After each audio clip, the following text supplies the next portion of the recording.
uma grande operação contra as milícias.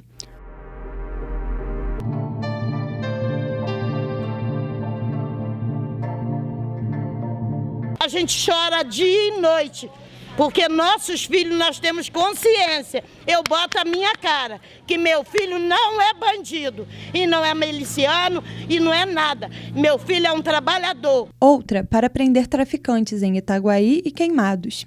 E ainda contra o roubo de cargas. Ações que podem ajudar a diminuir a chamada sensação de insegurança no estado.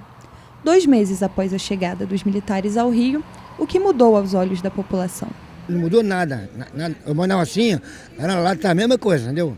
Eu moro aqui na Rocinha, que lá tá tenso. Pra mim não mudou nada, eu continuo o medo de sempre. Acabei de passar ali o policial com a metralhadora, fuzil, sei lá, na mão, né? A gente pensa assim, vai atirar quando em mim, né? Então não mudou muita coisa, né? Porque as coisas continuam acontecendo. Tudo que estava acontecendo antes está acontecendo ainda, né? A intervenção foi decretada no dia 16 de fevereiro para conter um suposto aumento da violência no estado. No mesmo dia do anúncio, o site da Polícia Militar registrou que os números desmentiam um aumento da violência no período do Carnaval. Na semana seguinte, as Forças Armadas chegaram à Vila Kennedy, onde mais de metade dos moradores ganham até um salário mínimo.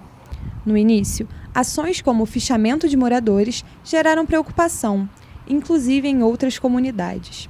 Como é que vocês pedem um mandado? Como é que você faz essa seleção? Como é que você separa o joio do trigo numa comunidade, por exemplo, como a Rocinha, que tem 100 mil habitantes?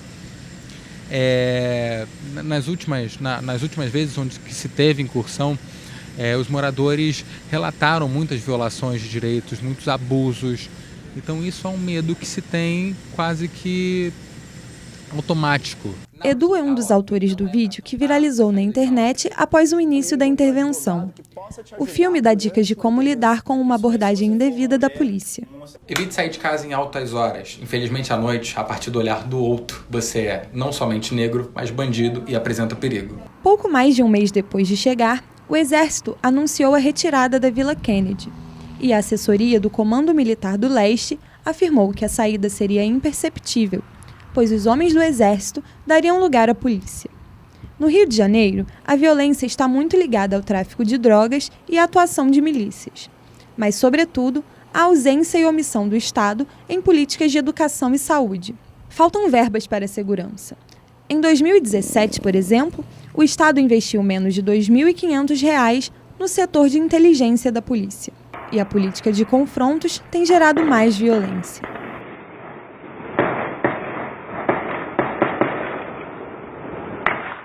Nós temos, para te dar um dado, de 2003 a 2016, nós tivemos 12.263 mortes provocadas por ações policiais. É a polícia que mais mata, como se sabe, é a polícia também que mais morre, pelas comparações disponíveis, né? São números sempre insuficientes, mas pelo que se conhece também é a polícia que mais morre. E esse processo de Sísifo, que se repete, não resolve a situação como nós conhecemos, basta observar a nossa história. E, no entanto, nós não aprendemos com esse erro reiterado.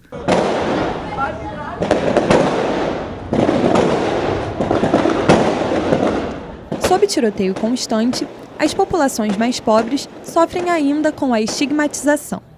Aqui na Maré nós tivemos pelo menos 14 meses, né, de ocupação do Exército. Quando o Exército retirou, os confrontos entre facções reapareceram, né? O confronto entre a polícia e as facções recrudesceram, ou seja, ficou pior do que estava antes da presença do Exército, né?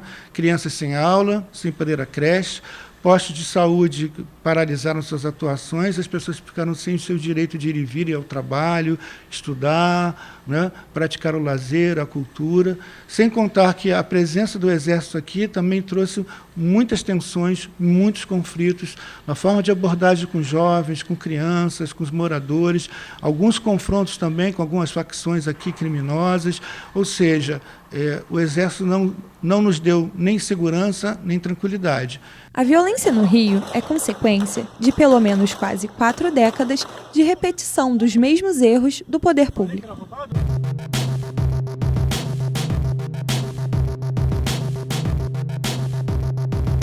A Guerra Civil do Rio.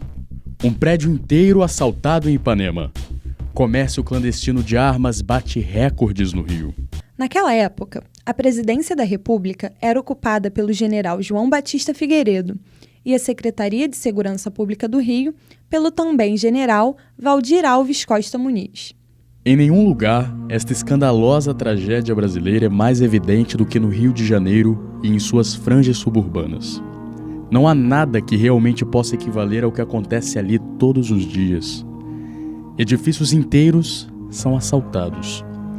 Roubam-se as pessoas dentro dos ônibus que circulam à luz do dia. Criminosos atacam automóveis que param nos sinais de tráfego. Ferem e matam suas vítimas, ateiam fogo às suas casas.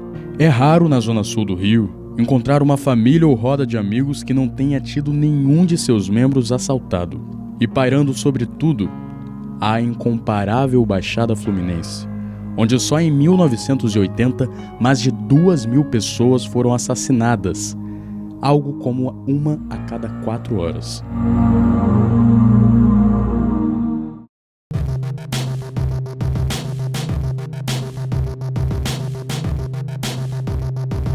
Uma semana de saques e o Rio com medo. A invasão do Rio. Rio, o império do crime. A situação sempre foi crítica no Rio de Janeiro, mas nosso pior momento foi durante o governo Moreira Franco, de 1986 a 1989. Foi o período em que o homicídio alcançou as taxas mais elevadas de toda a nossa história.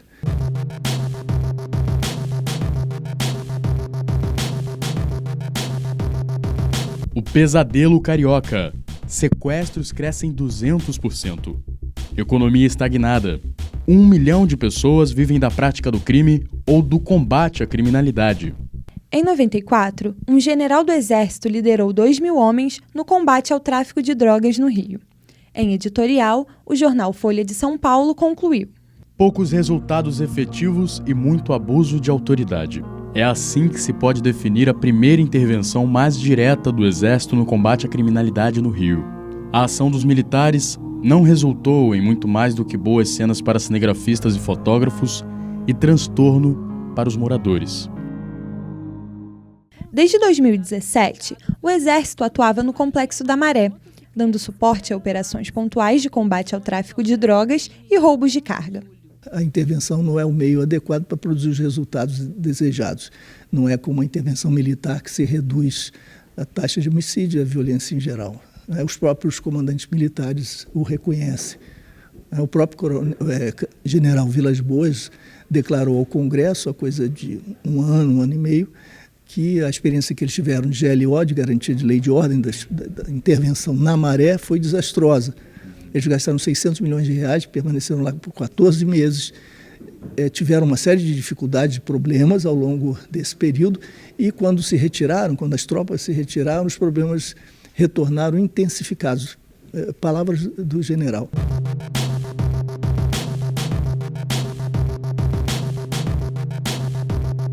A intervenção não vai ser revogada. Ela pode, mas não vai ser revogada. Ela foi um ato político. Coronel da Reserva e um dos idealizadores do projeto das Unidades de Polícia Pacificadora, o Coronel Robson não vê motivo técnico para se recorrer ao uso das Forças Armadas na segurança do Rio. Todas as vezes que os militares atuaram aqui, os militares federais, não houve nenhum resultado significativo dos números de violência. Você teve algum impacto significativo na percepção, né? Então você causa o que muitas das vezes alguns dos interventores ou da equipe do interventor têm alegado, né? Algumas autoridades têm falado, sensação de segurança. De vez em quando, isso escapou ali num dos discursos, né? Segurança pública não se faz só melhorando a sensação de segurança. Tem muitas outras coisas, principalmente a violência real. É um fato.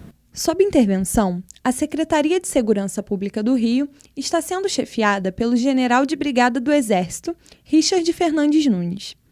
Entre o final dos anos 90 e início dos anos 2000, a secretaria foi ocupada pelo coronel do Exército, Josias Quintal, nos governos de Antony e Rosinha Garotinho. Antes dele, o secretário era o também general do Exército, Newton Cerqueira, na gestão de Marcelo Alencar. Cerqueira instituiu a chamada Gratificação Faroeste, um bônus por produtividade para policiais. A história tem mostrado que a simples presença do Exército não garante mais segurança. O coronel Robson afirma que não há soluções mágicas e um ponto importante seria a reformulação da polícia.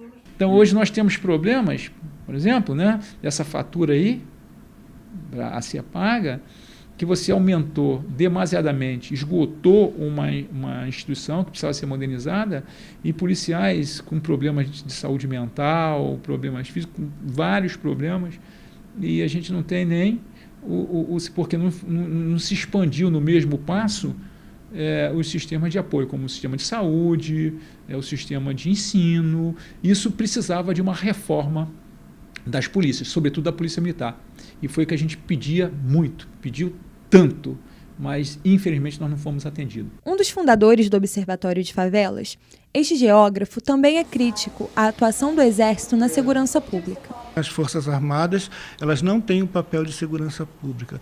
Portanto, é preciso reinventar a política de segurança pública se quisermos, de fato, superar essa situação que a população vive, que a população reclama de insegurança, com justa razão. A opinião é compartilhada por este professor, especialista em direito constitucional. Será uma oportunidade perdida se a intervenção federal, ao invés de investir contra os bolsões de corrupção e, portanto, de conivência com o crime e a violência dentro do próprio aparelho do Estado do Rio, continuar a fazer mais do mesmo, ou seja, a repressão sobre o varejo, atingindo com o que eles chamam,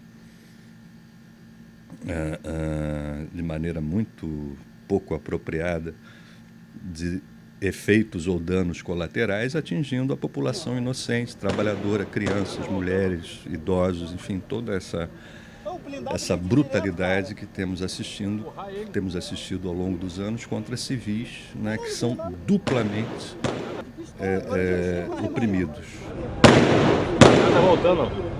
Esse era o momento da sociedade vir para as ruas e clamar por mudanças estruturais, porque a intervenção sem políticas públicas nas favelas, sem mudanças estruturais no sistema de justiça criminal, na segurança pública, mudança das instituições que operam nessas esferas de poder, sem também apresentação de metas claras, cronograma, prestação de contas, transparência, pactuação com a sociedade, não vai dar certo. Vai ser um revival da UPP. Nós precisamos mudar o artigo 144 da Constituição, que define a arquitetura institucional da segurança pública e o modelo policial. Isso é imprescindível para que haja uma refundação das polícias. Aí novos métodos, novas formas de abordagem, novas formas de atualização da informação e utilização da informação, do conhecimento, da inteligência. E tudo isso requer, portanto, um olhar para o médio prazo, para o longo prazo, para o horizonte. Isso não resolve o imediato. É exatamente essa ansiedade, essa obsessão pelo imediato que nos levou à catástrofe, que nos leva à catástrofe. Nós nunca fomos capazes de dar um passo na direção do futuro e ficamos sempre nos debruçando sobre a emergência.